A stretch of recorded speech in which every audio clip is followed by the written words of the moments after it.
So day 2. First things first, to apply a orange corrector with a very light, gentle hand, just tap it. After this, apply a light shade. Just blend those two together.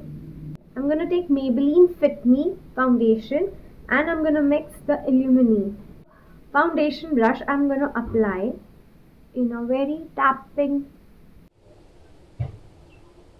We will use the blender and we will just blend it. After applying the foundation, we are gonna set the base with the banana powder. I'm just gonna place it below my eyes with a very light hand with the contour. From behind, just tap it a little and just drag it.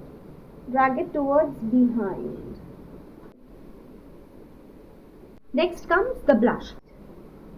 Place it and just blend it together so there is no fine line. So let's start with the highlighter. Place it above your blusher.